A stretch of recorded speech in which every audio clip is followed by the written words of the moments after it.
Well, better late than never.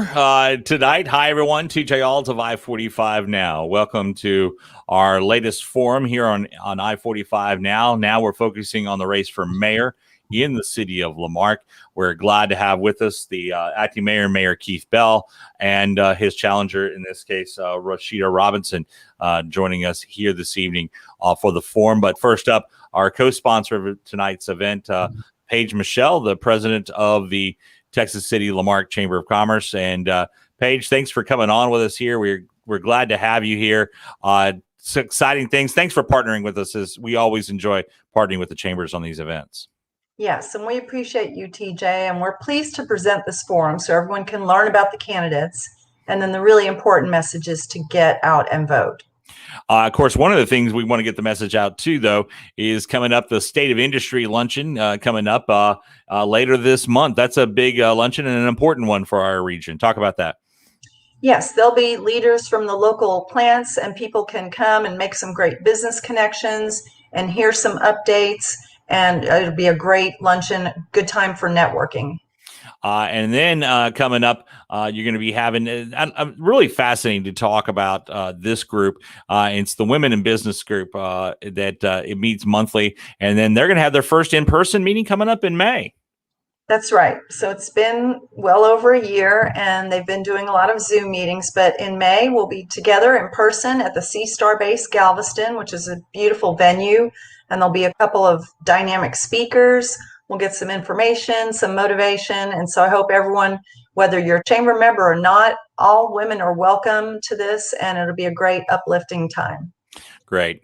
Paige Michelle, the Texas City La Marque Chamber of Commerce's president, been on with us here. Thanks, Paige, for coming on. We'll talk to you at the end of the forum here tonight as well.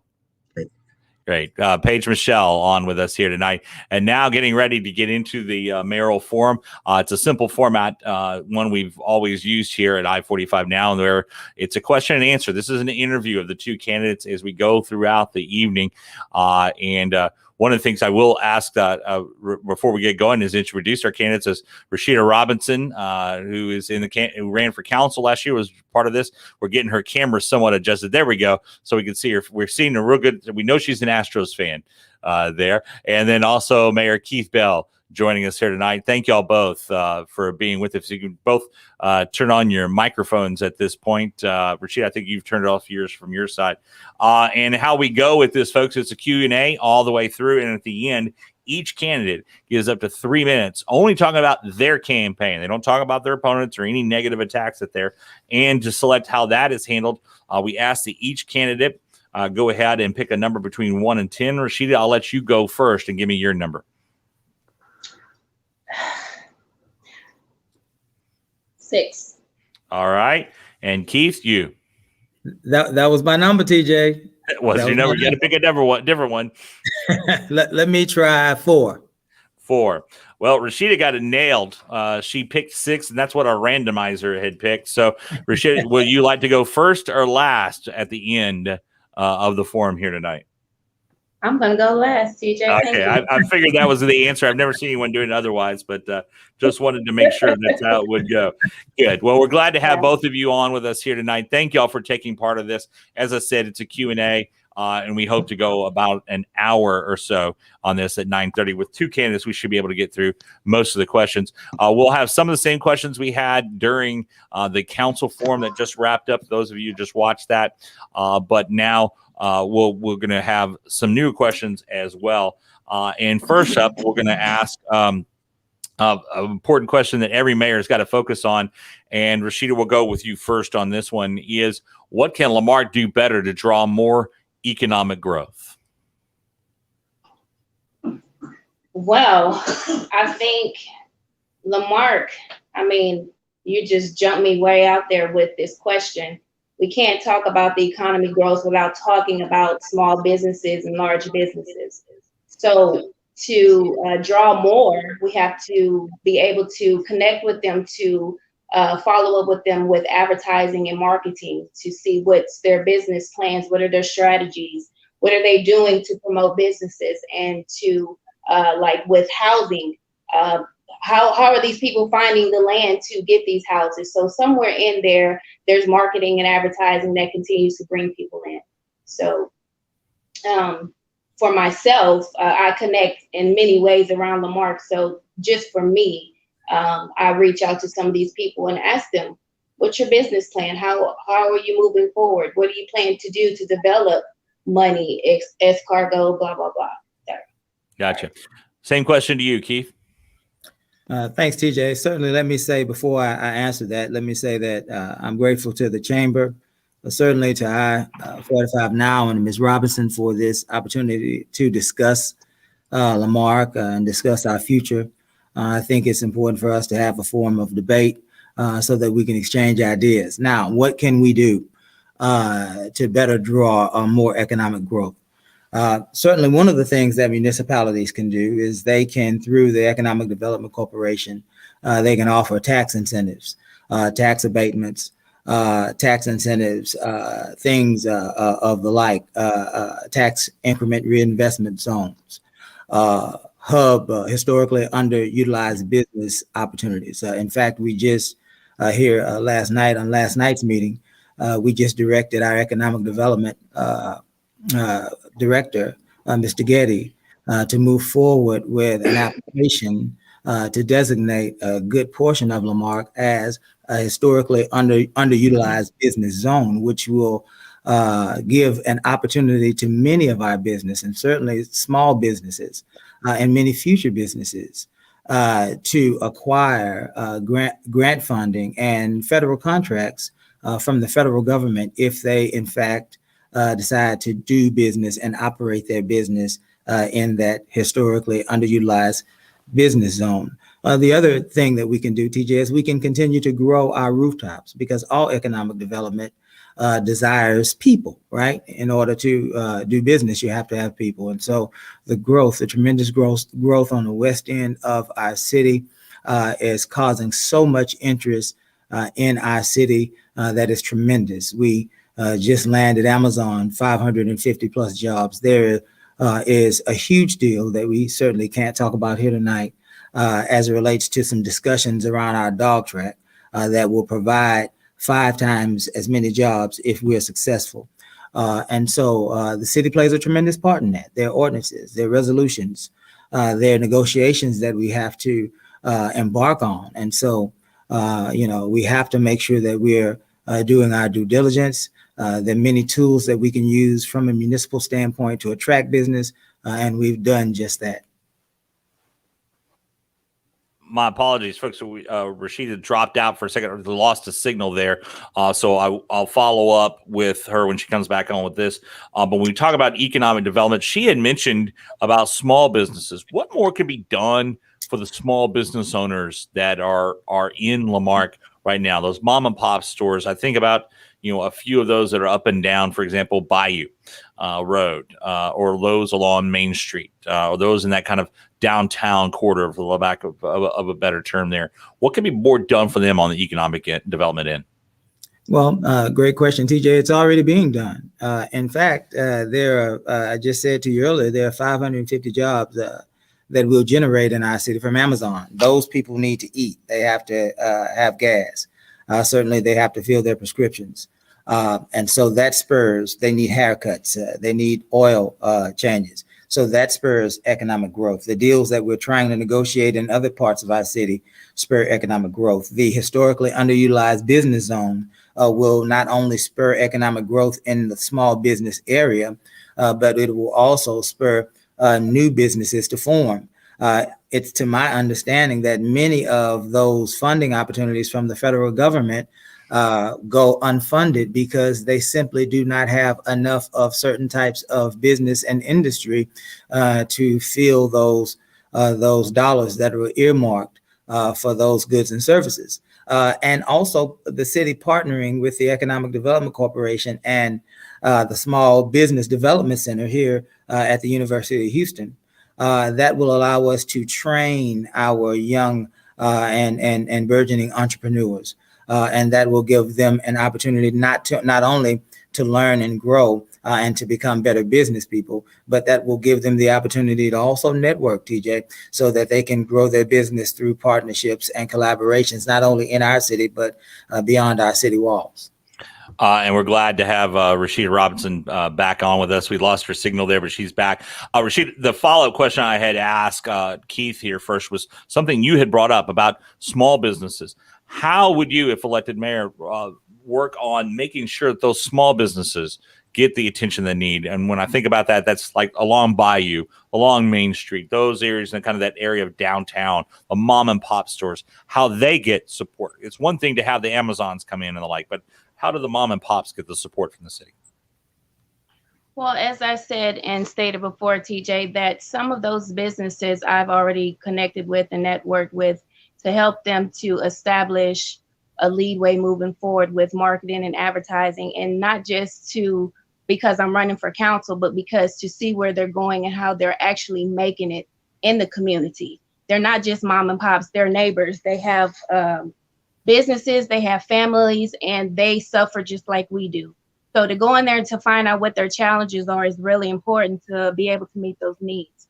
And so not just, we can help them get grants, we can help them do all of those things, but they don't have the knowledge to go and get those kinds of grants. So someone like myself who doesn't have that full access to go and look up all the grants and find out what is necessarily out there for them, I take the time to listen, to learn, and to help lead them in the direction so that I can find out a little bit more.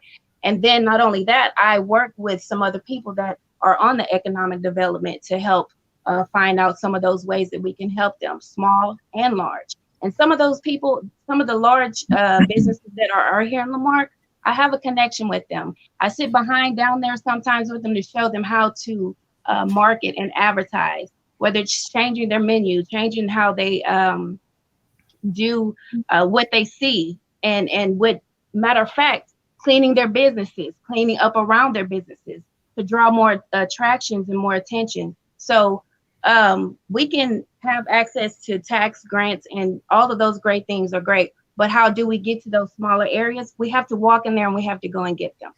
We have to be hand and foot with them. One of the things in La Marque, when you talk about economic development, there is what often bragged about, and Keith, I'll go to you first on this, is that you know, obviously the I-45 corridor, La Marque is about the only community that has property available along that corridor. That was one of the things that drew Amazon in, for example, and there's still more property, and that's actually started kind of a domino effect. But then it goes to when you come east of 45 in that kind of heart central of La Marque. What can be done there, like along the FM 1764 corridor, as well as in the 1765 corridor, as along the way as well, to be able to boost up development in La Marque? You know, because also, you know, you have A&A Machine along the corridor going through town. That's on one side of the road. You have some development happening on La Marque. On the Texas City side, you also have the new strip center that's open not far from the police station. But Mayor Bell, let me ask you, what needs to be done to kind of help encourage an incubator or something that in that kind of more central La Marque area right now? Again, TJ, a couple of things. As growth comes down the 45 corridor, when there's growth, that facilitates more growth. So that will naturally happen. So the historically underutilized business zone that we talked about will naturally spur interest. But you're asking to drill down into what we can do even more as a municipality through the Economic Development Corporation. What we can do is partner with the Small Business Development Center to provide training programs to potential entrepreneurs that want to do business and establish and operate a business within our city. That will give them the knowledge and the training on how to open a business, what sorts of bank accounts they need to have, what sorts of insurances they need to have, basic marketing, basic business accounting, mentorship, networking, and all of the things that one would need support-wise to be able to establish and operate a business. Then as an economic development corporation, what we can do is we can provide grant funding to some of those small businesses to give them some of the seed money they would need in order to establish themselves as businesses within our city. Then as a municipality, as we go out for procurement opportunities, or as we go out to secure goods and services for our city. If we have businesses that operate within our city, those businesses get special opportunities to do business with our city. And also, again, businesses that are designated historically underutilized businesses, those businesses have a special opportunity to do business with our municipality. And so the answer to that question is there are opportunities through our Economic Development Corporation to provide more training, through the Small Business Development Corporation to provide more training, as well as through our Economic Development Corporation. There's monies for us to take advantage of if those businesses fit the criteria of those businesses that we need in our city. Raushida, same question to you as a follow-up there of being able to help in the kind of the focused, there's plenty of land, not plenty, but there's more land in La Marque along that 45 corridor, but how to develop in the other areas of the community as well. How do you emphasize that and make that happen? Well, I can't make that happen individually on my own. It would take a collective. And not to sit here and sound smart and not to be dumb either, but it takes more than just certain infrastructures to get fulfilled. So those landslides to get out there and to draw into the right attractions, it will take many table talks to get the right attractions and to bring in the added for job opportunities, big or small. And so again, to go into sit and talk with some of the business owners and ask them, how can I help you? What can I do? Again, what are your challenges? And to meet them where they are, not just because we're council, but because we really care about their businesses and because we really do care about La Marque growing. And so I can't do it all on my own. It's going to take the city council. It's going to take the city. It's going to take the whole La Marque to be just one to get all of those things intact, because I can't, and I, as an elect mayor, no, I won't be perfect, but I guarantee you that we can get to the bottom of how we can get more businesses, more attractions, because some of those lands and some of those areas are owned by people that don't know what to do with those. They have no idea what to do with the land. They don't even know, some of them are just growing and growing. So how do we reach them? We have to start back at one and start at one with some of these areas in our area. So it sounds a little scrabblish, but we have to start back at one when it comes to land and property. It's not something we're just going to throw together and I'm just going to fix it. And because some of these issues have already been here before I got here. They've been here while Keith Bell has been here. There's a lot of issues that have been ongoing. So you're asking me questions like I'm going to be the start and end of that. And that's not how it works here. So I'm just going to be the person that can add on with my great lead of effort. Obviously, if elected mayor, each of you would, either one of you, would have to deal with some challenges, particularly when disaster strikes. If you date back to when we had Hurricane Harvey, the recent freeze, the COVID pandemic, let me ask you, that takes leadership, because at those times, that's when you become being just one person to actually making the actual decisions until council ratifies those in many cases. Let me start with you, Raushida. Describe and define your leadership traits. Well, my leadership traits have been inside the community in La Marque since 2013. I decided to come back this way only because of certain spiritual practices that led me back here. And to be honest with you, TJ, I'll put this out here. In 2013, when I led my first outreach here, I was homeless. I didn't have anything to give. So when people are asking, what have I done for La Marque? Well, I can tell you what I've been doing in La Marque. Okay, I've been raising money. I have sat out in the cold from 1765, 3 years in a row, collecting perishable food items for that when times come. So like when the winter time just came and we had that winter break, you didn't see me because I was on the back end. I have text messages, calls from people that were sending me addresses, need food and water. You don't have to explain your situation to me. But there are many of things that I have been doing. I don't need to be on the forefront. And that's why I've been overlooked in some of these areas. So my leadership traits are not as loud because I'm about doing the work. I don't have to do a lot of this So I don't have to keep doing it because I'm doing the work. I facilitate the work. I have taken leadership courses to help. And when I became homeless, let me tell you something, TJ. When I became homeless, I still gave. I was serving inside the church. I didn't have anything to give but my heart. And that is what I'm willing to give Lamarck. My heart, my lead of efforts. And let me guarantee you something else. I don't make any promises that I don't keep. I promise you that I will continue to lead. I will continue to listen, and I will continue to learn so that this community can continue to grow. Thank you for that. Mayor Bell, same question to you, Keith. How would you define your leadership traits? I think for me, TJ, I think that I have empathy for people as people go through situations and circumstances that are painful to them and detrimental to them.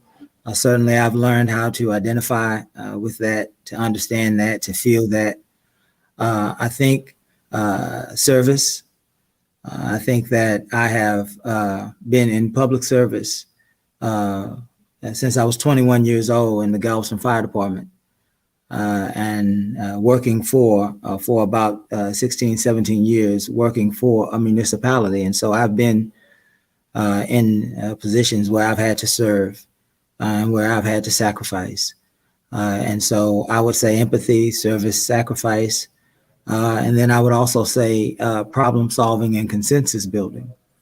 I think throughout my time here on this council, if you were to ask members of the council, when we found ourselves at a crossroads and we find ourselves in situations that are beyond our control, they've looked to me for the voice of reason. And so I've been able to listen, to build consensus, and to move forward. And I think that's the apex of my leadership traits, the ability to bring people together, to move people forward. And so that would be it for me, TJ. Question to both of you here is that while the mayor has has his or her own role here, if elected mayor, how would your leadership style differ from past mayors, specifically Mayor Bobby Hocking, who stepped down early in December? Since you just wrapped up, Keith, let me go back to you on that one.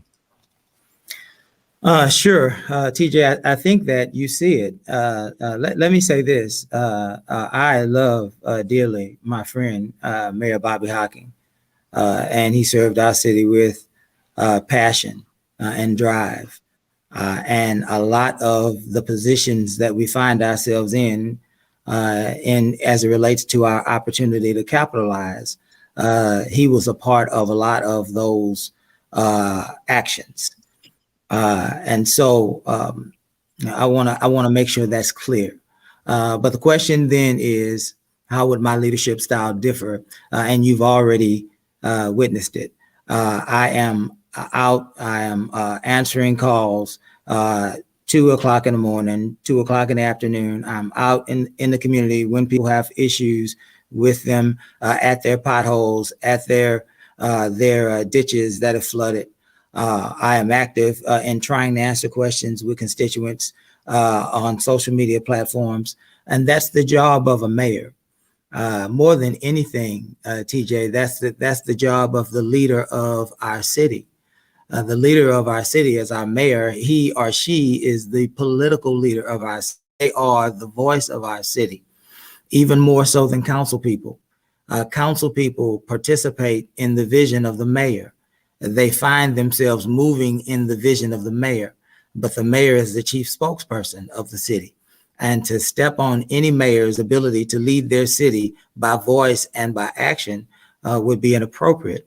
And so that would be my difference. I choose to engage the community in a different way. Not better, not worse than Mayor Hocking, just different.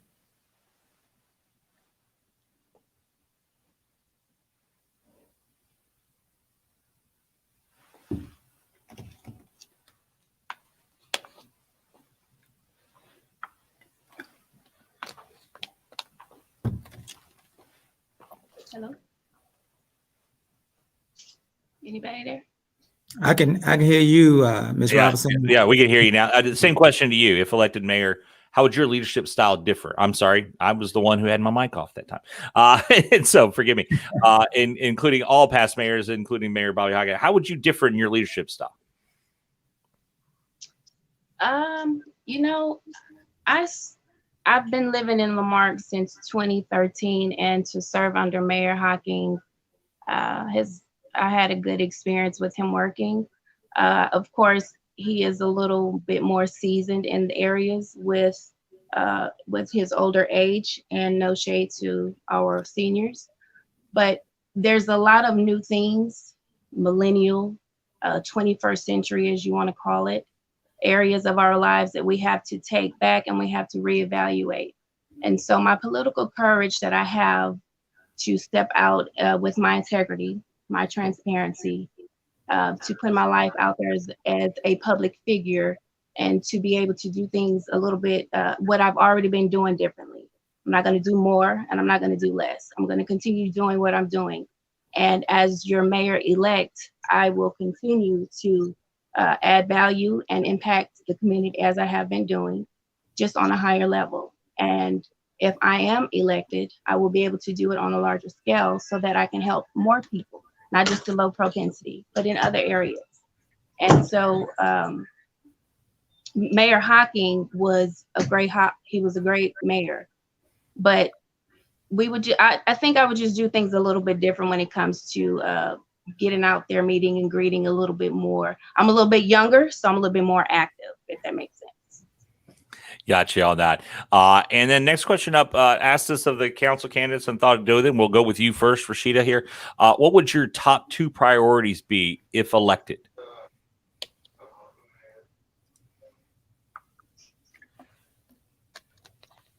I didn't hear you. I'm sorry. Can you hear me now?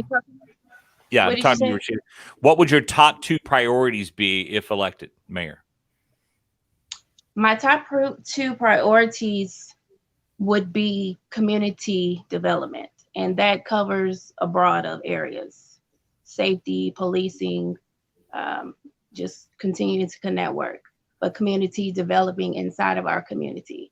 And that means putting all of our boards to work, our boards, making sure that everybody is on the same page, on the same level, and everyone is actually doing some work and not just pushing an agenda, PJ. And then the second one, of course, would be infrastructure. I can't help it, but I mean, the drive to City Hall is terrible. We talked about this last year on the last forum when I was running for City Council for District B. Nothing has changed besides growing houses. We talked about it being the old Lamarck and the new Lamarck, as we're calling it now, the west side of 45 and now the east side of 45. Well, again, infrastructure is definitely one of those things, because it's tearing up my car and my tires, just like anybody else's. So while we all care about the pavement and the roads, the lights and the fixtures on my street, I've passed it up several times and I've lived there for a while because I can't see it. And so there's many of things that I think we will gradually get to, but there's more important things that we need to get to. And those are my top 2. We're definitely going to be talking about infrastructure probably right after this. Keith, same question to you. Your top 2 priorities if elected mayor. Sure, TJ. Certainly the first priority, as it should be with any city, because if a city can't protect its citizenry, then in fact it's not a city. That's job number 1. So my first priority would be Safe City. And we've started the Safe City initiative, and we're moving forward with this initiative because we believe that every citizen that lives in our city should be safe, should feel safe, and should have an opportunity to move in and around their city in a safe way. That calls for us to do 3 simple things. The first thing is council has to act in a way that encourages the facilitation of a safe city. That means that we have to make sure that we are giving our law enforcement community the resources they need, the equipment, the training that they need to do their jobs. But not only that, we make sure that we are giving them the direction to do their jobs as well. That means that we have to make sure that they understand that our policy will be one of community policing. We want them to engage the community. We want them to learn from the community. We want them to understand what each community needs, because all of them are different, from their law enforcement community, and what style of policing would be most effective in those communities. And so as council, we can give them the resources and we can give them the direction to move forward in a way that will be effective.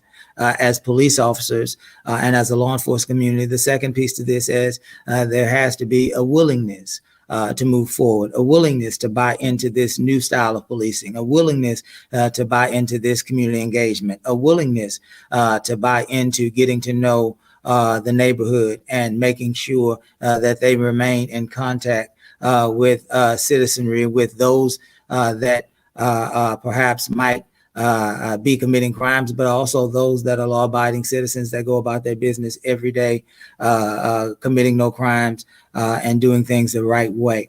And so we have to make sure that they have the heart. And I believe that we can get to a place where they have the heart. I'm not suggesting they don't now. I am suggesting that I can tell you we believe we can get there. If we are not already there. And thirdly, this has to involve, more importantly, the community. And so we have to begin the process of community, of doing and being community again.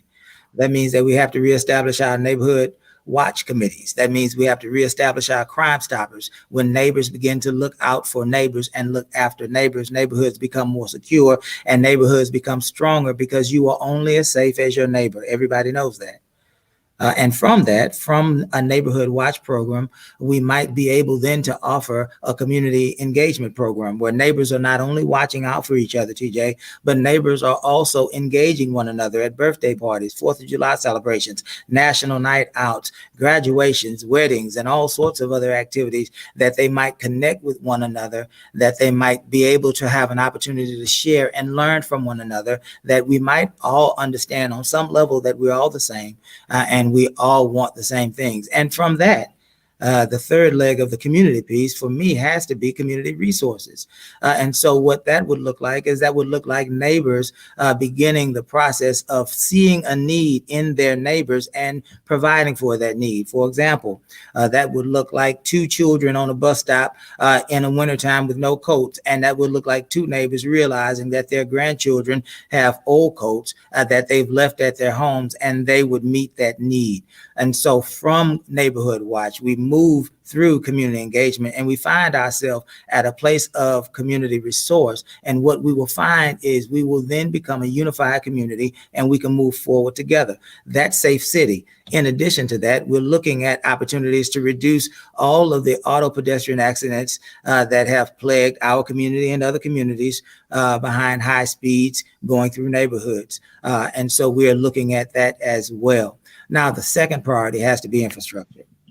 And one of the problems with our infrastructure is that our infrastructure, many parts of it was built in the 50s. And you say, so what happened through all this time and why weren't we able to replace it? Well, the city of La Marque has a $13 million budget. And much of the infrastructure improvements that are required on a regular basis require millions and millions of dollars. It is extremely difficult for a city our size to be able to replace infrastructure on a regular basis, or even to replace streets on a regular basis, because we simply do not have the money. A regular street to be repaved and done appropriately, TJ, would cost an average of $500,000. I just told you our budget is $13 million. And so therein lies the problem. So what do we do? Well, we've done some things, and we can discuss those things in the infrastructure discussion of this forum. But let me say to you, at that point, TJ, that's when the council and that's when the mayor has to become creative. That's when we have to understand exactly everything that we have available to us, and we have to be able to execute those things. Otherwise, we'll end up in the same situation that we've been in, that we have been unable to do anything about. What's different this time? Let me just add this. What's different this time? This time, TJ, we are on the cusp of an economic boom. And so for the first time in Lamarck's history, we have economic development happening in such a meaningful way that we might have some excess funding. And so now we have come upon an opportunity of a lifetime. That means that we might be able to do major work on our infrastructure, that we might be able to do major work on our streets, that we might be able to realize a better infrastructure overall. Both of y'all brought up infrastructure, so let's stay with that for a while here. You had talked about the budget, Keith, about being only so much, and with the city of La Marque, there's so many. There's been a recent grants to replace sewer sewer main covers, and the like. But grants can only go so far, and you have to have that kind of continuous work. In mainly what would be called Old Lamarck or East Lamarck, however we want to call it here. Would you support, or do you see the need, maybe 3 to 5 years down the road, of actually floating a bond referendum? And I'll go with you first, Keith, and then you, Raushida, to get some major infrastructure problems. I think most people, we know it was debated a lot in the council forum we just had, that roads and sewer need to be upgraded big time. You first, Keith.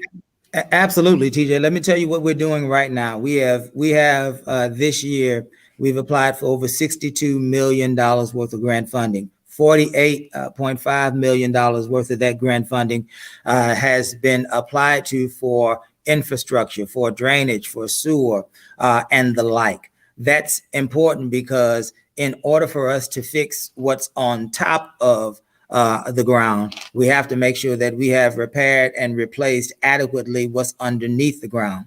Because what you find happening in many cities is you find that if you fix what's on top of the ground and there's still a problem on what's underneath the ground, you'll find that when that problem occurs, you end up digging up the street to repair the line, and you end up patching the street that you just spent hundreds of thousands of dollars to redo. And so we have applied for $48.5 million worth of grant funding for infrastructure. We have been awarded this year already $7.5 million to redo our manhole covers. And what people said to us, well, why would you do that? Why wouldn't you apply for streets? And so one of the things that you need to understand and know is that federal grant dollars very rarely, and I don't know that I've ever seen it, they very rarely are earmarked for street repairs. The federal government believes that street repairs are a local issue.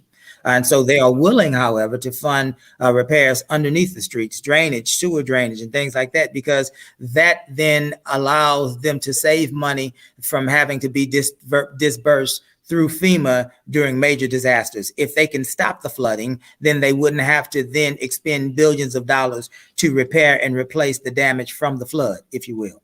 So that's why we've applied for $48.5 million. So now the question then progresses to, if we don't get it, what would we do? We have to then, if we're going to be serious about this, and if we're going to move forward, and if we're going to realize the opportunities that I-45 has given us, the blessings that we're realizing right now, we're going to have to put a plan together to come to the voters.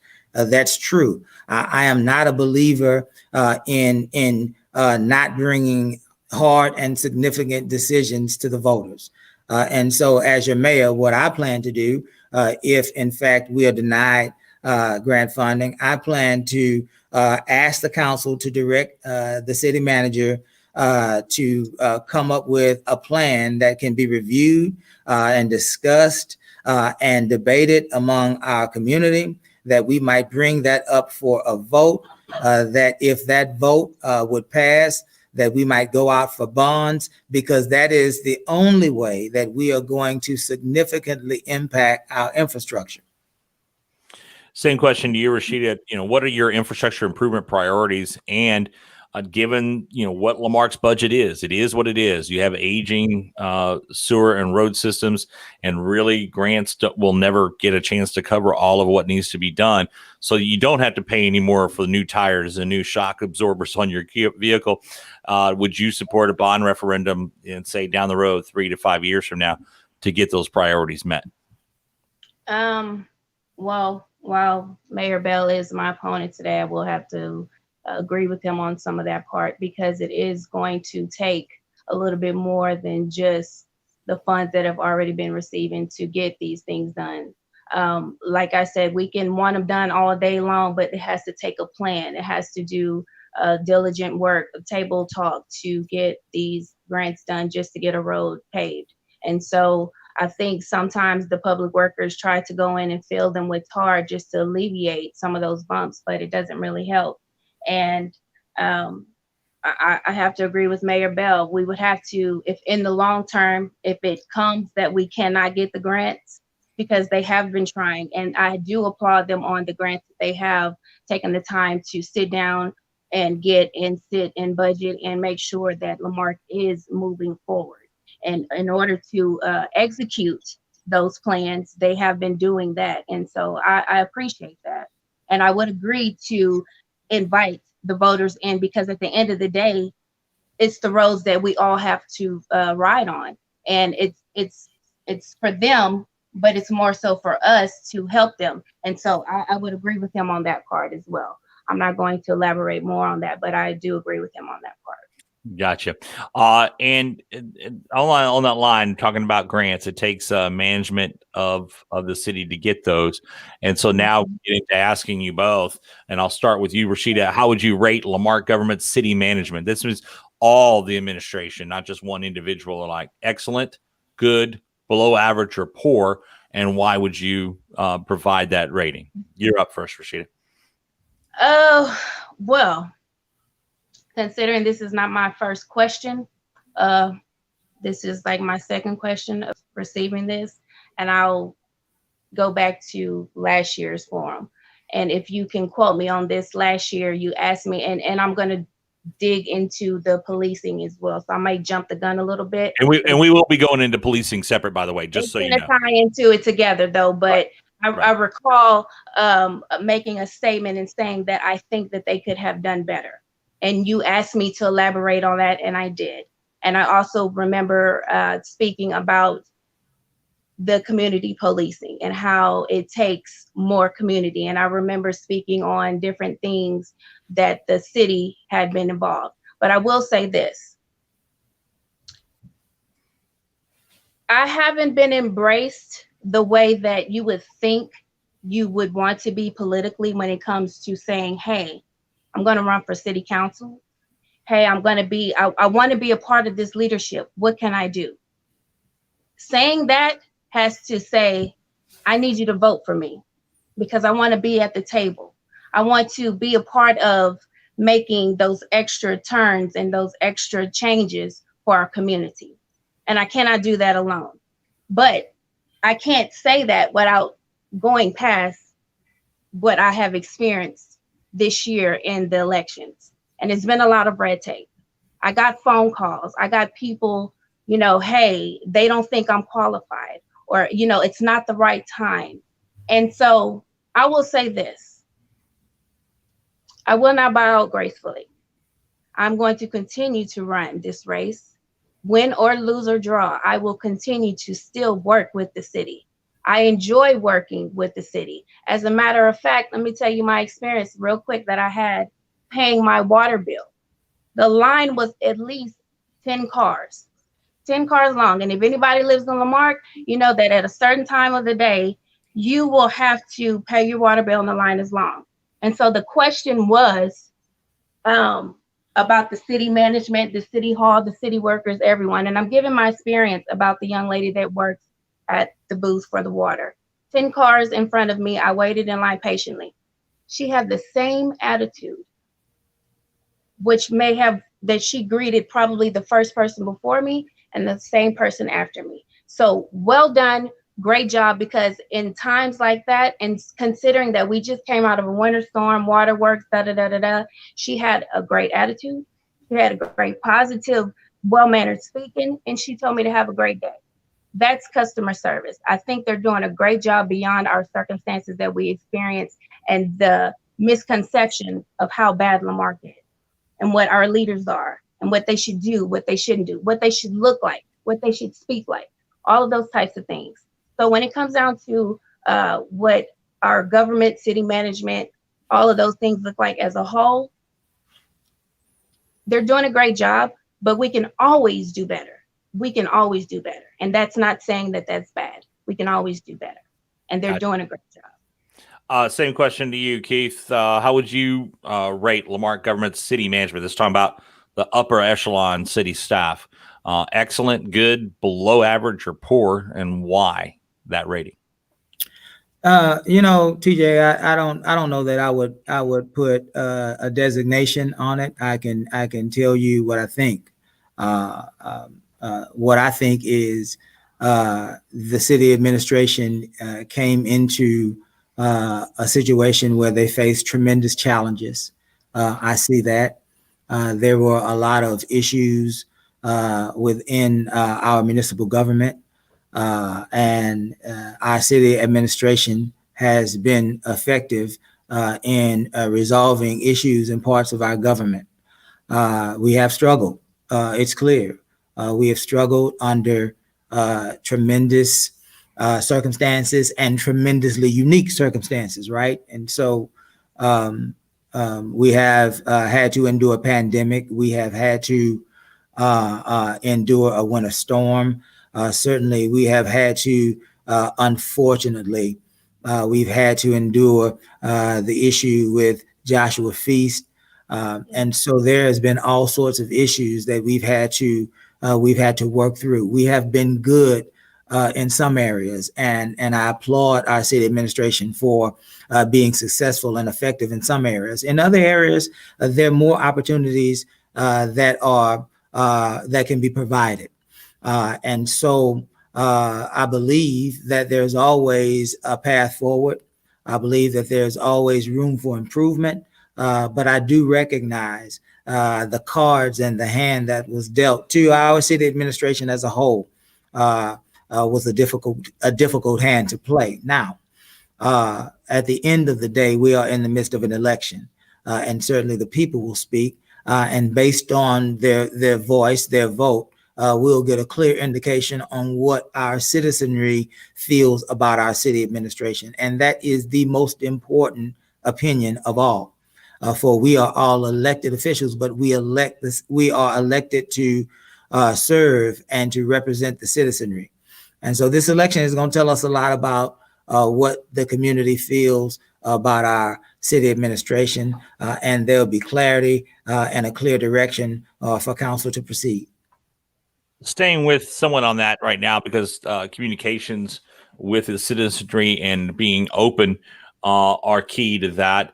And let me start with you, Keith. As how would you rate La Marque overall transparency, government and council? Not yourself as an individual. We know both of you will communicate with folks. You both pledge that. But how would you rate La Marque as a transparent government, both as a council body and as the government heads themselves? And I'll start with you, Mayor Bill. That's a good question, TJ. I think this. I think that sometimes people believe they are being as transparent as they possibly can be without understanding that the other folks that are in the room or that are of interest are clearly misunderstanding what you are trying to communicate. And I said that to say this. I think that there's a tremendous amount of work we can do in becoming more transparent. Now, we have had to learn this through fire, right? Certainly, we have learned that we are struggling with our ability to ensure transparency and to ensure people's confidence in our ability to be transparent because we bungle some things, clearly. The Joshua Feast press conference was not handled well. In leadership, you have to hold yourself accountable and you have to be held accountable for that. And so I believe our city administration, I believe that was one of the things that they had to learn.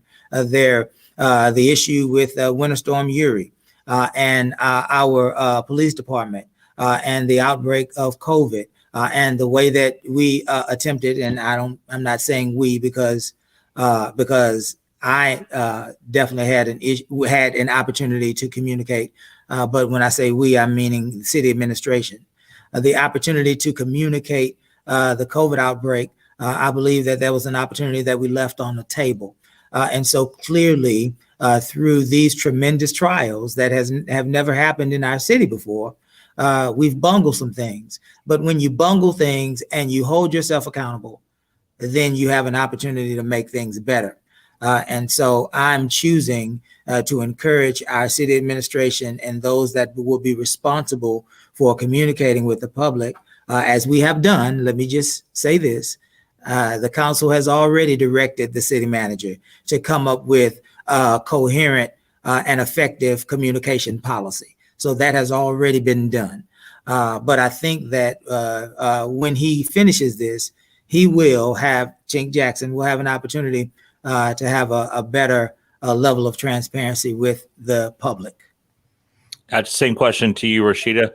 How would you rate the city overall? Again, not talking about yourself if elected, but the council as a body and city government as far as transparency. Well, considering that the leadership is actually changing, we don't really know who to trust. And that's not just my opinion. That comes from some of our constituents. That comes from people that are willing to vote. Some may say that I'm not groomed enough, I'm not experienced enough, but you have to take initiative when it comes to serving and being transparent in your community. One of the important things that I truly believe that our city manager is doing, and the other two city managers that have been hired on, is doing a great job to make sure and to tackle some of those safe city initiatives that Mr. Bell was actually talking about. And so when we are talking about them being transparent with more of the community and just being more doers, they could afford to be a little bit more, they could do more as far as being out in the public. Because we have a portion of voters that would love to come out and vote, and we have a portion of people who really don't even care and don't know what's going on in the city. They only hear about it when we lose someone in our community, or when something such as that is very sensitive and to a subject as death and losing someone's children or someone's child. And when it comes to being transparent, and when it comes to being that person to answer those questions, and it takes more than just getting to a mic or getting to a phone. It takes someone that has actually really is going through it, people that don't sleep at night, people that like our city manager, who is constantly having to be transparent to people so that they can trust him. He hasn't been the city manager long enough. We've had 4 other city managers prior to him. So again, some of those issues and some of the things that we're putting on him, he's trying to do so that the city can become better. And it does, and it has ended to start with him. And so if we can help him and we can make better decisions and accommodate what he's trying to do, I think some of the things that he is trying to infiltrate inside his community will do a whole lot better. And so it again, we've had more city managers before he got here, so we can't put all of the weight on him and expect him to fix things overnight. So again, coming into new leadership, coming into the tables are turning with the city council. We have different leaders that are coming into the different council. So there's milestones that we have to continue to make. So whether the time is now, whether the time is yesterday, next week, no one can determine when the time is or when it is. But we're here. We're at the place right now where we have to tackle the transparency, where we have to be more integrity on the inside, so that we can get more community work. We can get more people to buy into Lamarck and trust Lamarck, that we can be a growing community and that they can trust where they live, where they work at, their kids' education, all of that. So yeah, it goes a long way than what I'm just saying. Gotcha. And next up, both of y'all mentioned about police along the way in one way or another. So we're going to stay on this topic for a while here. And I'll start with you, Raushida. How do you envision La Marque Police Department's handling of crime as well as community relation issues in La Marque? Sometimes those are separate issues. Sometimes they do merge across, as you mentioned yourself, Raushida, earlier. And so let me start with you on that.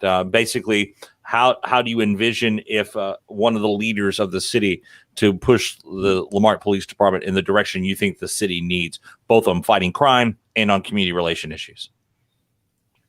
Well, answer that question last year as well. And I did state that we could do better. We did, last year we were going through the trial of Breonna Taylor. That was an elephant in the room and no one wanted to talk about it. So we can't go over that.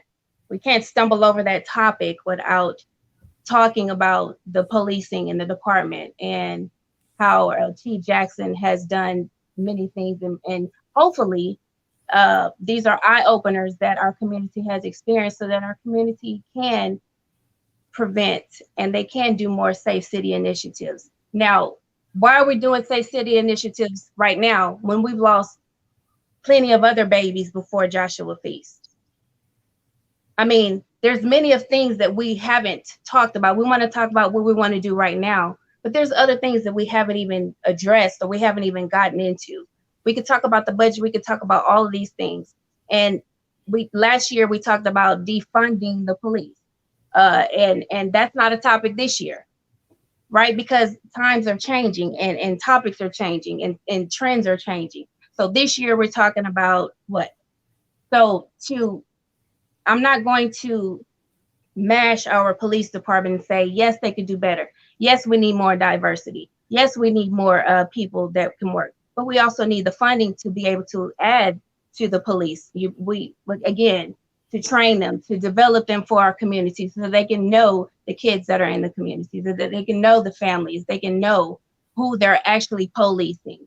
And not only that the families can know who they're calling when they call 911. And not just 911, but the ambulance, the fire department, all of those people fall under one entity of Chief Jackson and how the responses. And so the crime, the issues, all of those things that I have been trying to do in the community. Like last year, I talked about the kickball with Texas City and how they initiated a kickball team. Well, I would love to see La Marque do something like that, but they might not have the time. So it would take for them to take the initiative upon themselves to get together, whether it's one officer a month, whether it's one officer a week, whomever, pull from a hat to initiate some safe city initiatives inside of our schools so that our kids can feel a little bit more safe when they see them or when they see them in the streets or, honk the horn. There's several things that can be done. And so as far as myself, reaching out to them when I am a co-founder of a ladies' bike ride here in La Marque. And we have been riding at least a couple of months. Our first ride, we were escorted by police, the La Marque Police Department. We had a great connect. We had 2 officers that came out, and this was before the incident. And it was wonderful. It was beautiful. And so I would like to see more things like that happen and Chief Jackson approve more things like that so that they can be more trusted and they can come with more transparency and we can understand who they are and they definitely can understand who their community policing as well. And then to be fair here, I think, as we talked about that topic, you said it's the quote unquote defunding of the police. The question was presented that way, but also pointed out that it's probably a poor term that when folks refer to that, it's actually about police funding and its priorities. That's right. The revision of that question here now. To you, Keith, same question. How do you envision La Marque Police Department's handling of crime and community relation issues? They have to come together in La Marque. True. I think, TJ, that police officers assimilate to culture, right? And what I mean by that, I mean as officers enter into the police force, the police department, there's a culture that's already there, and officers tend to find their way in that culture. So the question then is one of culture. How do we handle crime better and community relation issues better? We change the culture. We have to transition from the culture that exists today to a culture of community policing and community engagement, right? That's to make no judgment of the culture today. But simply, we know one thing about the culture today, and that is, according to feedback that we've received from many of our residents, we can do better at this idea of community policing and community engagement. And so as we change the culture, you do that through directives to leadership. We as, let me say this for us, TJ, we as a city council cannot fire anybody in the police department, nor can we fire anybody else in city government, with the exception of our city manager, our city attorney, our prosecuting attorney, and our municipal court judge. Many people think that we have the authority to fire people outside of those four that I just listed. But let me clearly state for us that we do not have that authority. Now, one of the ways that we get to this culture change is that we, through Mr. Jackson, we direct Mr. Jackson to create a culture of inclusiveness and engagement, and a culture that fosters community involvement and community policing. And then we train in that way. And so we encourage training classes and regimens to encourage that. And then we incentivize, right? We incentivize those types of behavior. And so we allow our police officers to grow into this culture. When this culture is changed, when we become a culture of community policing, the onus then comes and is placed on the community. Because if you're policing the community with community policing, what you're in fact doing is you're offering the community the opportunity to communicate the ways in which they choose to be policed. And so that's how that works. And so when police officers engage the community and ask how members of those communities feel about our certain things, certain policies and procedures that we have, certain activities that we are part of, that can be brought back so that we can understand what the needs of our communities are as it relates to policing. And that might look different in different areas, but that's okay, because the premise, the foundation of it all is community policing and community engagement. That then, TJ, that culture will then breed a culture of transparency, right? Because if we're engaging in the community, we have just formed a relationship and we have just facilitated trust, right? And so if in fact there are mistakes made or adjustments that need to be considered, then we would gladly come to the table to have an open and honest discourse with one another, because through community policing and community involvement, we have fostered this relationship and we have built trust. And so now we trust one another, and that transforms the way that we police our community, but that also transforms how transparent we can be with our community and how great a level of communication we can have with our community. We hear the term community policing a lot, particularly Raushida, you make up a good point. The national issues cannot be ignored, even though that we may not see them in that same form happening in our backyard. But since that last time we've talked, we have seen an incident that has an officer-involved shooting that we'll be talking about here shortly as well. But when we talk about community policing, and as quickly as you can here on this, first let me ask you, Keith, what's your definition of community policing, so that folks have an idea of where your vision is on that? And Raushida, I'm going to get the same question here in just a second. Community policing involves officers getting out, and I'm not suggesting anything with this statement, but I'm giving you the definition: getting out of the confinements of the department, of the facility, of their vehicles, and going out and engaging the community for the purposes of getting to know the community members, of getting to know habits, of getting to know patterns of behavior, but also for the purposes of possibly gaining intel on possible and probable crimes that are being or that perhaps might be committed in the neighborhoods. And in fact, also using that opportunity to ascertain information that might be productive in an ongoing and open investigation of crimes that perhaps were committed in those communities. It also affords us an opportunity to get inside of some of our homes so that we can make sure that many of our children are being protected, so that we can make sure that many of our elderly aren't being abused, so that we can make sure that we are cognizant of what's happening within our communities in hopes that we would be able to be a proactive department and prevent things from happening in our community. And that's the definition of community policing for me. Raushida, same question to you now. What's your definition of community policing? Again, have to come, it's complete definition politically when it comes to community policing with Mr. Bell. I agree with getting out there and involving and engaging and staying engaged. And that takes a little bit of initiative. Sometimes it will require for them to get out of their comfort zone. If they can get it approved by Chief Jackson, then do it. It doesn't take some initiative or, something in your heart that says, hey, I want to be this police officer and I want to change what it looks like. I want to be the change. So I want to do it. I want to see it. So I'm going to initiate it. And so a little bit more of that's just community policing in my eyes.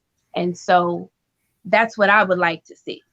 I think a lot of more people would like to see that. And like he said, they're already adopt into the culture. And so the culture actually plants seeds and those seeds continue to plant seeds.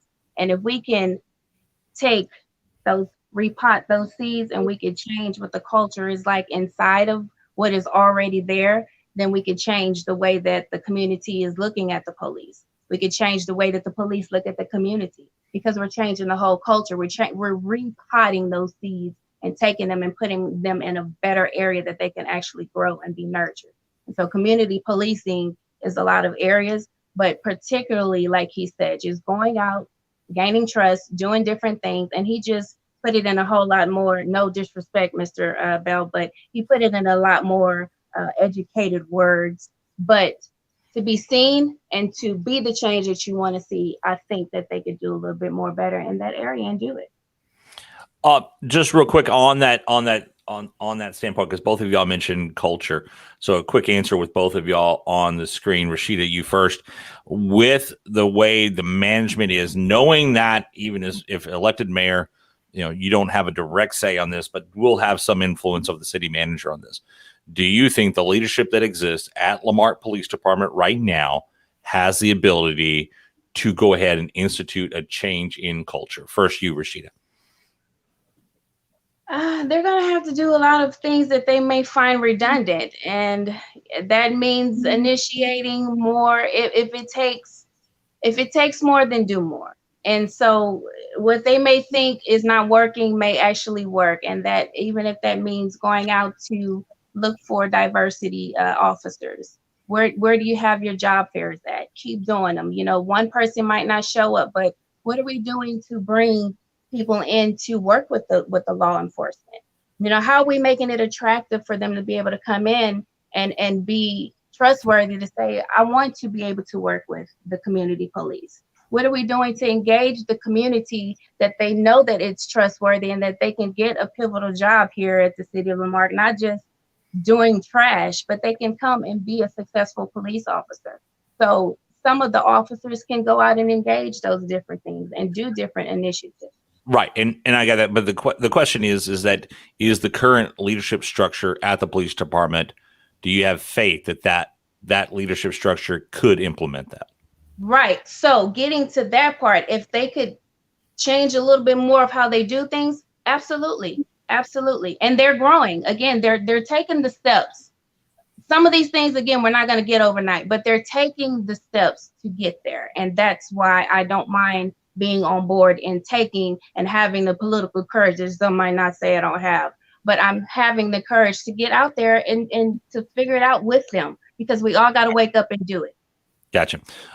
Keith, same question to you there. Do you have faith that the current leadership structure that's at the police department is able to make that culture change you were talking about earlier? Can they? And the actual question is, do you have faith that they can? I have faith that they can. The question is, then will it be enough? Right? That's the question. Fair point. Will it be enough for members of our community who are frustrated at their effectiveness in their eyes, right? Everybody has different experiences with every part of our city. So do I have faith that they can? Yes. But again, will it be enough? This election is going to decide whether or not it's going to be enough. And how so? You've brought that up twice. Let me just ask you, how does this election, and Raushida, I'll give you a chance to respond to that. How does this election decide if it's going to be enough? Because in my understanding of elections, they're about ideas, right? And so at some point, we're all formulating ideas, and we're all offering those ideas to the community, right? I have ideas. The other folks in A's race and the folks in C's race have ideas. Ms. Robinson has ideas. And so all of us are putting forth our ideas. And as the people vote, they are voting, I pray in my heart based on ideas, right? And so that'll be clarity for me. If this candidate or that candidate wins and their platform is this needs to happen and that needs to happen, then that says, and that suggests to me that the voters agree with those ideas and opportunities. And so when I say this election will tell us a lot about where our citizenry wants to go, that's what I'm referring to. Gotcha. Raushida, your response to Keith Bell's response there. Well, I don't think that was one of your questions. That was just a comment that you made. No. Yeah, he had said, because I wanted to give him a chance, this election will determine how those priorities set. I just want to give you a chance. Same question to you. Do you believe in that as well? That this election actually sets that of what will be the culture change, particularly within the PD? I don't understand why it would be the culture change unless we're taking out the chief and we're replacing him with and just taking them out as a whole and replacing them with new. Other than that, there is our whole community has to do a complete culture change, Gotcha. Not just our policing. And fair point there, that it's not just one entity. It is all. It's getting more involved, which we're going to have a question on that in just a little bit too. Question up, and this was mentioned a little while ago. It's likely going to be the summer before the Galveston grand jury actually hears the case of the officer-involved shooting that happened on December the 9th. Where do you stand on how the PD and the city has handled this case up until this point? And to give a better definition than I did during the council race right now, is that the investigation by the Galveston County Sheriff's Office is almost complete. They have not turned it over fully to the district attorney's office yet. The district attorney will not take it to the grand jury until the next grand jury sets, because they want to be able to start with the grand jury to go all through what is going to be a complicated case. So let me start with you on that, Raushida, on the shooting that involved the death of 21-year-old Joshua Feast, involving Officer Jose Santos. How do you think the police department and how do you think the city has handled that case? Well,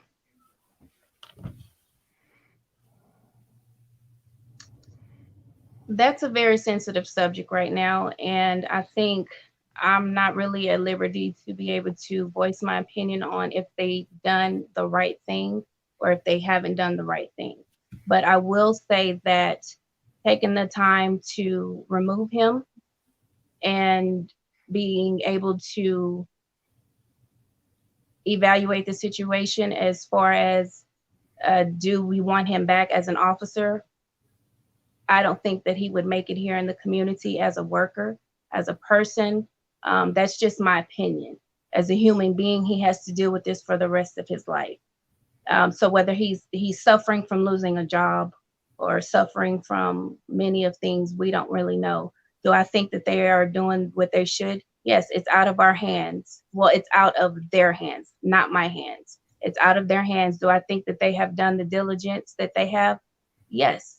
Will they continue? Do I trust that they will? I pray and I trust that they will do what they should do, as far as not really just saying demote him, but just to be able to follow through with is the appropriate circumstances, and just basically not bring him back.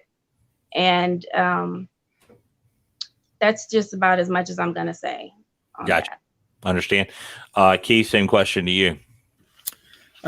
Yeah, TJ, it's extremely difficult. I echo Ms. Robinson's comments, and I certainly empathize with the pain that all of us have experienced.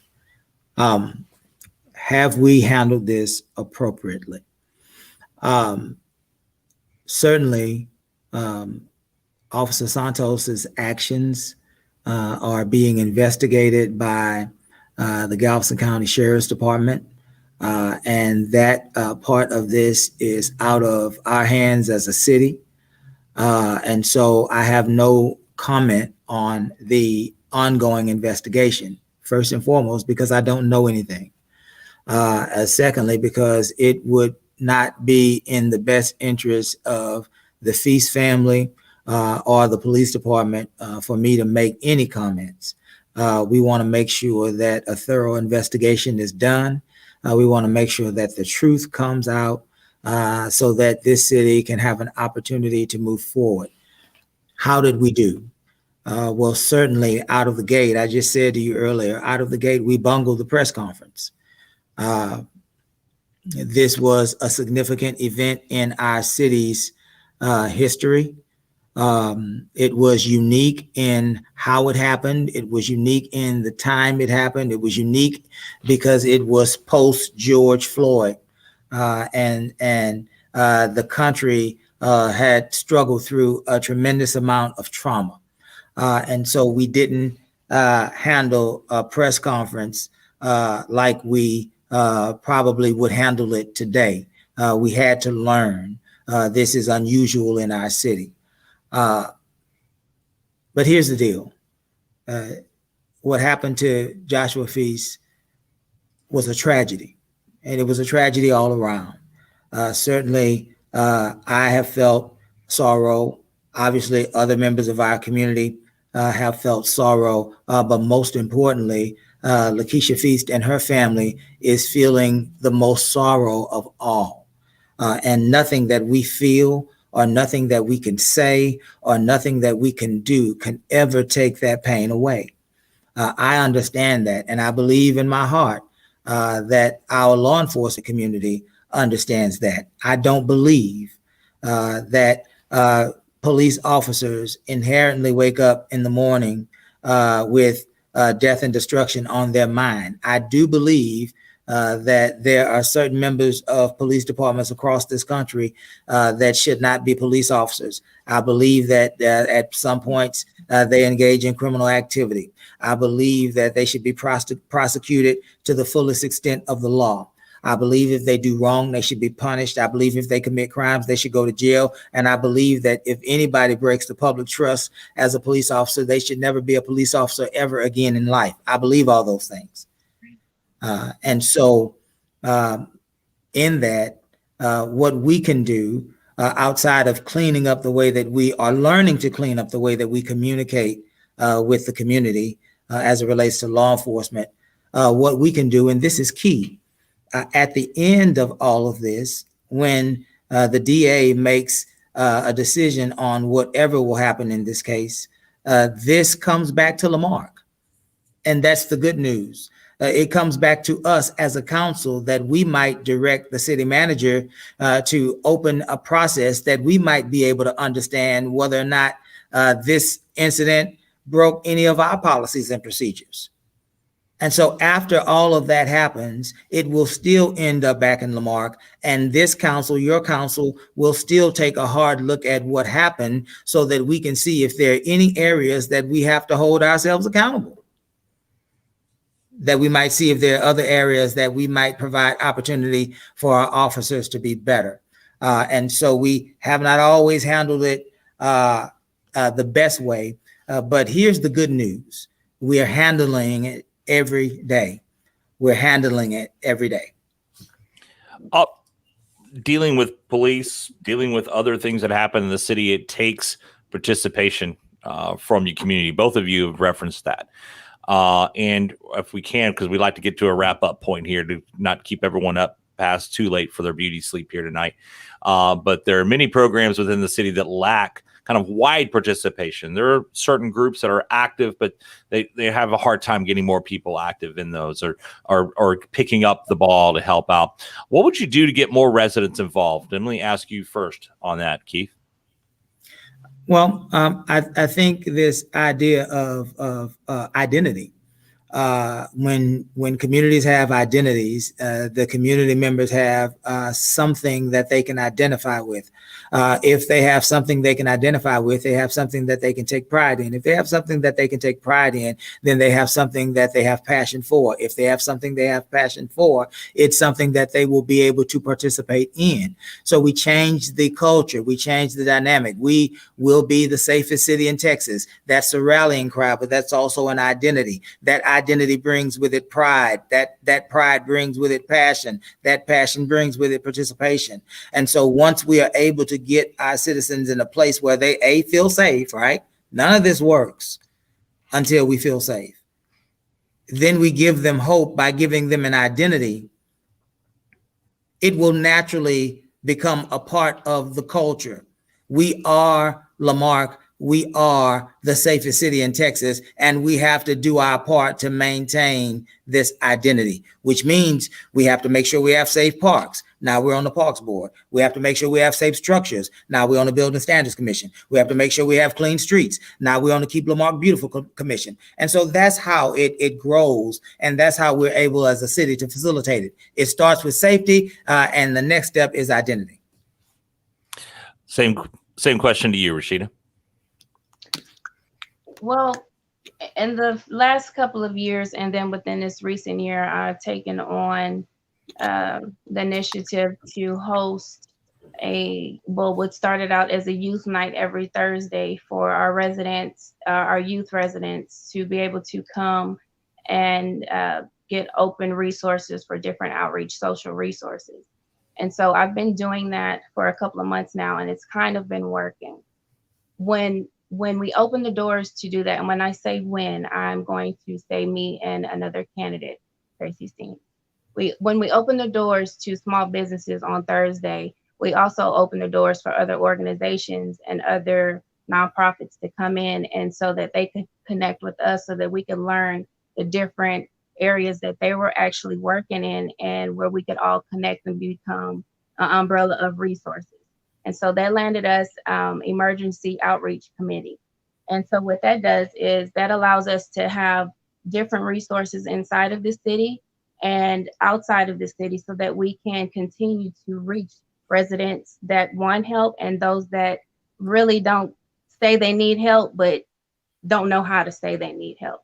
And so there's just different areas that I try to put myself in and connect and have different, there's many initiatives. I can't just specifically say one particular, but what has worked for me is just going to different events that the community has had and networking and just initiating those areas in those types of moments, if that makes sense.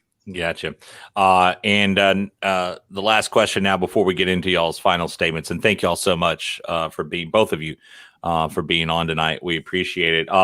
A little bit easier one here. Fair on the Square was an event that some consider the downtown area in La Marque, and then it became Bayou Fest with the big concert and other fun activities out at. And by the way, okay, I know I'm going to take some ribbing for this because I did not type the full name in here. I only had so much space. It's Mac McGaffey, Highland Bayou Park. Yes, I know that. And I just wrote Highland Bayou Park. No one get on me, because when I don't do that, that's my fault. Should that festival continue as a city-sponsored event? Should it change some up? It's a fun event, I will say that. And so was Fair on the Square, by the way. We used to have a blast on all those. And first up with you on that, Raushida. I'm going to have y'all both on screen for this one. Yes, I think we should continue our culture in that area. Yes, I think it brings out more families, people that are actually visiting during the times between Galveston and 45. Yes, I do think we should continue to have that. Yes, I do. Keith, how about you? Absolutely, TJ. I'm all about community engagement, and I think the more opportunities that we can provide our community to engage with one another, the more we'll get to know each other, and the stronger we'll be forward together. I will say this much about Bayou Fest getting in there. It's the most common you would hear about people going to Lamarck for something outside of the Crawfish Bash, which is coming up pretty soon as well. But it's a fun event. I wanted to make sure I get that in there for Bobby Hocking. So, because I've been trying to encourage him to make sure, even though he's not going to be mayor anymore, to at least come down and be opening act or something for that, because he has a good singing voice. So hopefully we'll see him do that there. Both of you, thank you so much, Keith Bell and Raushida Robinson, for joining us tonight for this. And thanks to our viewers as well. As we said, we did a random number selection a little while ago. And right before we started here, about an hour and 26 minutes ago, in fact.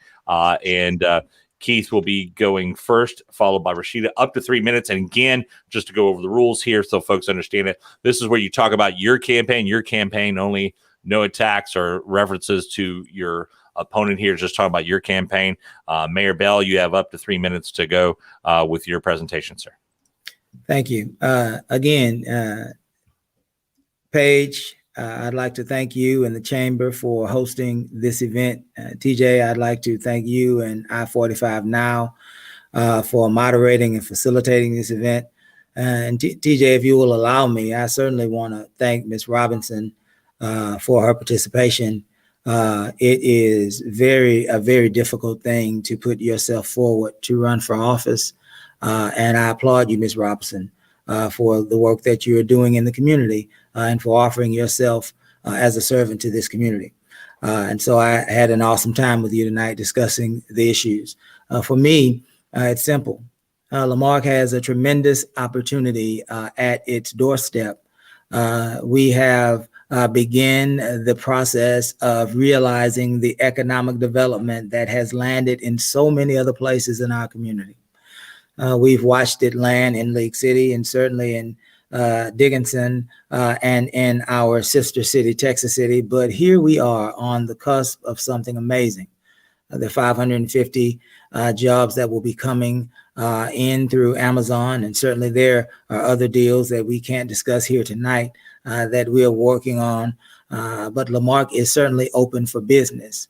Now, in order for us to capitalize on that, we are going to need to do some things. The first thing that we're going to have to do is we're going to have to make sure that we live in a safe city. Yes, there is an opportunity for Lamarck to be the safest city in Texas. What does that require?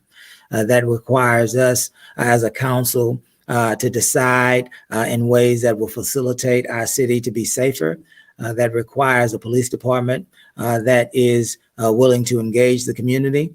And that requires a community that's willing to do the work of caring for and looking out for one another. And while we're doing that, certainly we need to address our infrastructure issues. Much of Lamarck has aging infrastructure that is being destroyed every day, every hurricane, every winter storm. And so we have to make the decision to take a big leap into an opportunity to do major infrastructure. We've applied for $48.5 million worth of grant funding. Certainly, if that fails, we'll have to make some decisions as a city, but we can do that. I have no doubt in my mind we can get that accomplished. But I want us to also understand that the greatest resource that we have in Lamarck is our community members. The greatest resource that we have in Lamarck is our ability to overcome and to persevere. And that takes our willingness to do the work of community. to come together under the idea that we are all citizens of La Marque, and La Marque is a great place to live and a great place to raise a family. That means that all of us have certain basic needs, certain basic. And I'm sorry, Mayor, your 3 minutes ran up. I know it's kind of hard to see it I was there. wrapping up.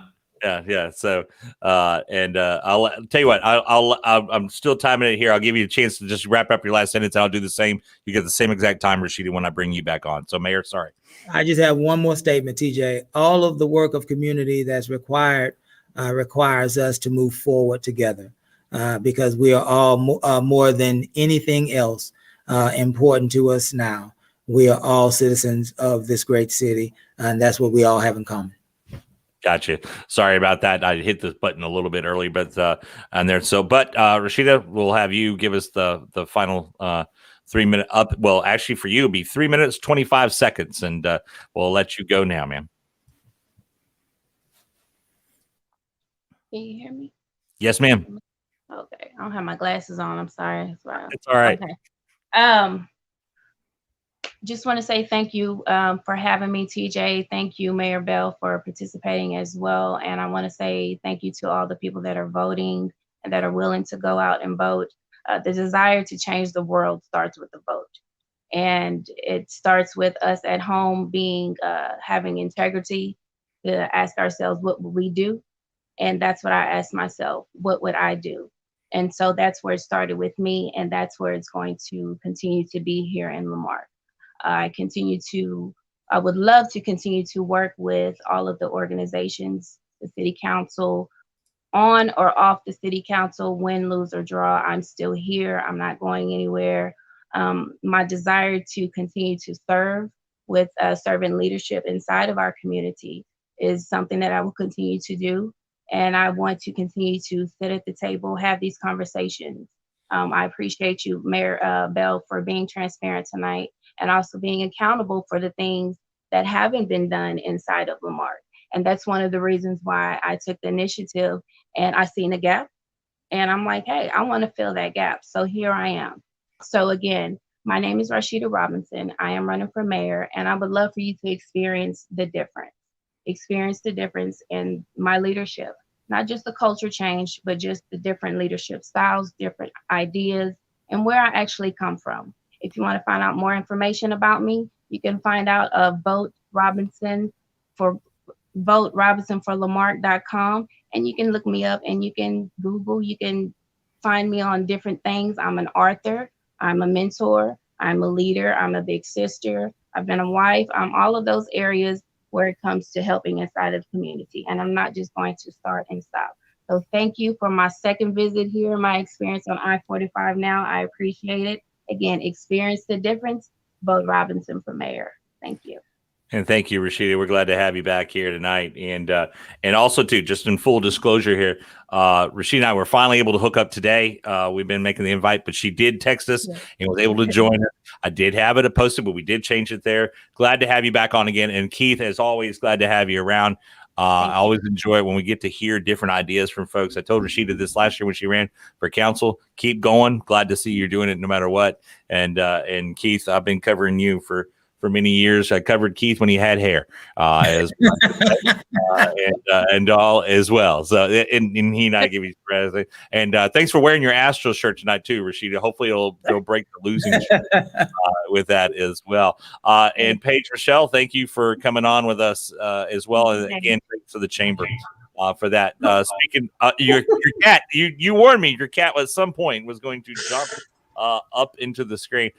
Speaking of partnering with the Chamber of Commerce, don't forget we still have another forum with the Texas City of La Marque Chamber of Commerce. Yes. That's coming up tomorrow night at 7:00 here on I-45 now. The at-large candidates for Texas City ISD board, school board, will be on with us. Well, two of the three will be on. Mike Matrenga and Nelson Juarez, the incumbent. And as I said in the last forum, we do want to give a hall pass or a pass on a day pass to Russell Washington, who works for the city of La Marque, by the way, is the city marshal. It turns out that we had scheduled this already and had the date set. It's his wedding anniversary tomorrow night. And he said he had been debating it for a long while, whether or not he could do the forum or take his wife out for their anniversary. If you ask me, he made the right choice. So he won't be in the forum with us tomorrow night. But we did offer him to answer questions through our questionnaire, as we always do as well for that. So that's coming up tomorrow night. So Paige gets to, and her cat get to spend another night with us for that tomorrow night. Then don't forget, speaking of partnerships that we enjoy with our area chambers of commerce, coming up on Thursday evening, we stay in the school districts, and it's the candidates for Clear Creek ISD will be coming on. The position 5 candidates are at 5 o'clock. The at-large candidates at 6 o'clock. And that's moderated by Glenn Friedman, and that's co-sponsored by the League City Regional Chamber of Commerce. And that's going to be Thursday night, and you can join us for that again here on I-45 Now in a virtual one. Thank you all for being a part of this tonight, and thanks for staying up late, not only to the 3 of y'all, but also to our viewers here tonight. We had another good turnout of viewerships, a lot of comments along the way as well. Thank you all. Everyone have yourselves a good evening. I'm TJ Galtz, I-45 Now. Good night.